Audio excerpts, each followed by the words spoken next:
A little more than a month ago, a group of individuals with the goal of premeditated murder traveled from Jacksonville to Tampa to commit a heinous crime in our city. I said at that time that we would make arrests and get justice in this case for all the victims, including the mother of Charles Jones, who traveled from Jacksonville this morning to be present for this announcement. Today, I stand before Tampa Police Major Pat Messmer, Jacksonville Sheriff T.K. Waters, and Hillsborough State Attorney Susie Lopez to announce the arrest of 3 people in the deadly shooting of Charles Jones, also known by his stage name of Julio Foolio. In addition, we have warrants and are actively searching for 2 other individuals in this case. Today's announcement would not be possible without the outstanding investigative work of our homicide detectives and with the assistance of the Jacksonville Sheriff's Office and the ATF. These individuals took extreme measures to try to cover their actions, but they were no match for our investigators. Isaiah Chance, Elisa Andrews, Sean Gaithright, Davion Murphy, and Rashard Murphy are all accused of playing a role in Jones's death and are all charged with 1 count of murder in the first degree, premeditated with the discharge of a firearm, and 1 count of conspiracy of murder in the first degree, premeditated with the discharge of a firearm. Chance, Andrews, and Gaithright were arrested over the weekend in Jacksonville. Davion Murphy and Rashard Murphy are still fugitives of justice, and we are working closely with the Jacksonville Sheriff's Office and the U.S. Marshals to apprehend them. On June 23rd, Tampa police officers responded to a shooting on McKinley Drive and located 4 victims. 1 person, later identified as Charles Jones, was pronounced deceased. Jones was in town celebrating his birthday and posted on his social media his locations several times throughout that night. Surveillance video was critical in this investigation, as suspects were seen on video following Jones from location to location. This shows the lengths that these individuals were willing to go through and achieve that this murder would occur. At 4:15 in the morning, Jones began to head to a hotel on McKinley. One of the suspect vehicles is seen following the victim. However, instead of following them into a parking lot, they stage across the street. At 4:38, 3 shooters exit a vehicle and walked in the direction of the hotel. They murdered Jones with a handgun and 2 rifles. This barrage of gunfire also struck 3 additional victims who miraculously survived this incident. Let's look at this video.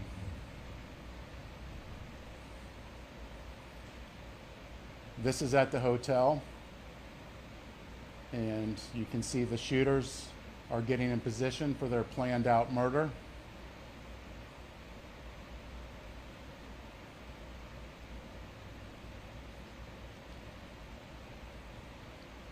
And they are shooting at Charles now, and you can see that he's the passenger in that car that's moving and trying to flee.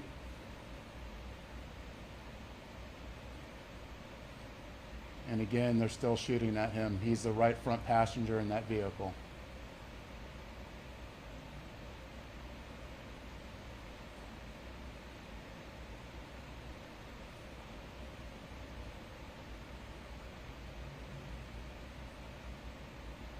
It's clear from that video what they were set out to do and what they had planned to do. The investigation would later reveal that the 3 armed shooters were Sean Gaithright, Rashard Murphy, and Davion Murphy. Detectives used footage from the scene, license plate readers, and phone logs to identify 2 vehicles and link them back to the suspects. Furthermore, it was found that the shooters are members of or affiliated with rival gangs of Jones that go by ATK and 1200. Jones was part of the 6 Block gang.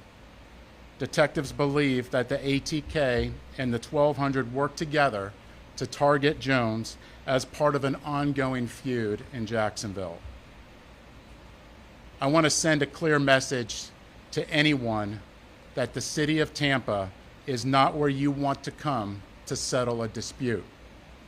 You will be charged, you will be arrested, and you will be prosecuted to the fullest extent possible.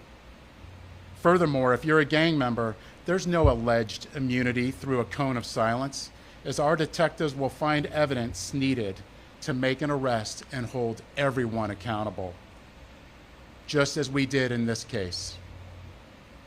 Then, you will be prosecuted by our tenacious state attorney, Susie Lopez. Today would not be possible without the assistance of our law enforcement partners in Jacksonville, who collaborated with us and shared intelligence that helped us in this case. Their agency also assisted with many search warrants, locating and arresting these dangerous individuals.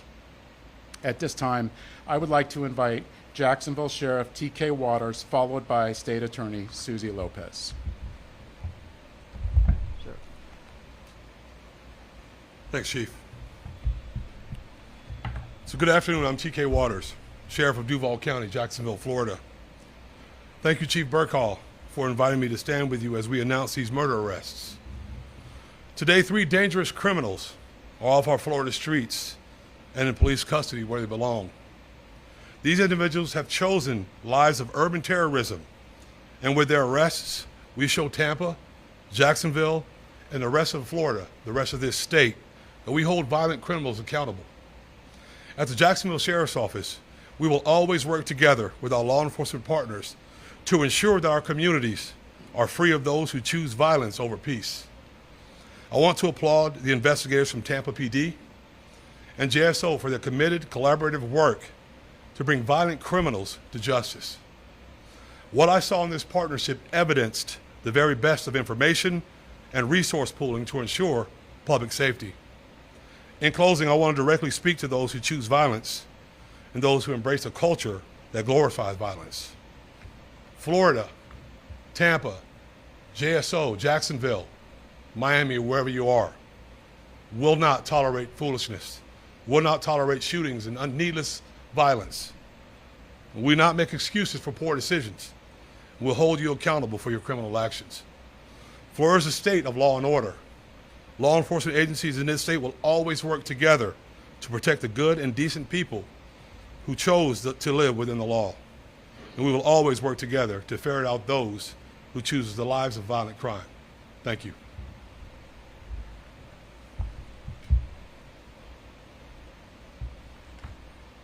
Thank you, Sheriff.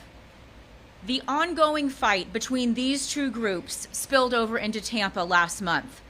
Let me be clear, the feud stops here. All 5 of these defendants are facing life in the Florida State Prison, even the ones who didn't pull the trigger. In Florida, if you participate in the planning of a murder, you can be held accountable for the person's death, and that is what we intend to do here. There were 3 people who pulled the trigger. You saw it on the video. 5 people, though, are charged with murder. The level of planning and coordination between these 5 defendants was truly alarming. It is clear that they all had one purpose in coming to Tampa, and that was to kill. And let's not lose sight of the fact that there are innocent victims in every homicide case, the loved ones who are left behind. His fans knew him as Julio Fulio, but to his mom, he's Charles. We're fighting to make sure that she gets justice. I was able to speak with her this morning before she got to Tampa, and she's in Tampa with us today. I wanted to let her know that my office takes gun violence very seriously, and I let her know that these 5 defendants will be held accountable for their calculated actions. The defendants are in custody, 3 of them, in Jacksonville, and will be moved here to appear in court.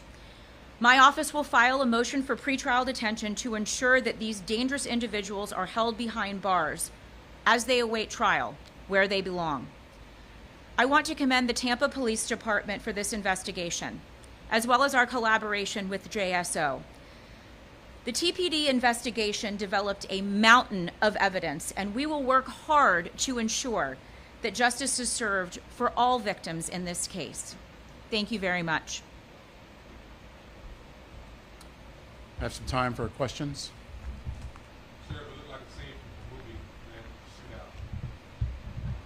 Speak on the level of planning to carry that out. It's extensive, and the state attorney spoke about it, how the mountain of evidence, this would not be possible if it wasn't for our hardworking detectives in getting evidence from videos, tag readers, and cell phones. This amount of work I have not seen before, and it would not be possible if it wasn't through our detectives and through us working collaboratively together with the JSO and the ATF and the U.S. Marshals. Chief, that game that you referenced, ATK, is led by a rapper, Lil Case, and in the hours after the deadly shooting, released a video statement which referenced the violence. I'm just curious if that rapper, Lil Case, is under investigation and possibly was not. So our investigation's still ongoing, and Sheriff, if you have any other details that you want to speak onto that? So Young and Ace has long been known in Jacksonville. We are consistently monitoring those groups. We have people that are always watching them. I won't speak to the chief's investigation. That's up to TPD. We don't have an investigation on him right now, but he can't move around in Jacksonville without us knowing about it. And that's for the betterment of our community. Any words to those suspects that you are out there looking for that obviously will still know that y'all are reporting? We're pretty confident they already know, and to turn yourselves in so we can have this resolved peacefully. And of course, to anybody out there that knows where they're at, to let us know so we can get them in custody and hold them accountable.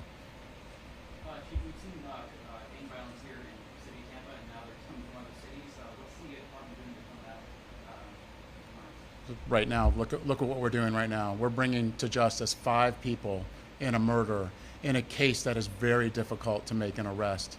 It's us working collaboratively with the community, with Jacksonville, and if this doesn't make a statement, I don't know what does.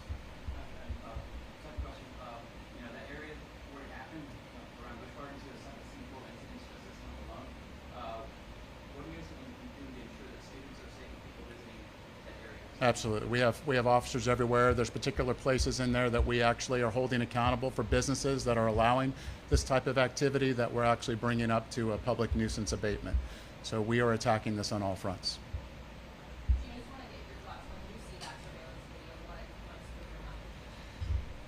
Well, if you look at that, this is something that you would originally think you would see in a movie, but this isn't a movie. This is real life, and these are people's lives. And that's something that we can't forget is no matter who they are, these are people's lives that are at stake, whether they're innocent or not, and we can't lose sight of that.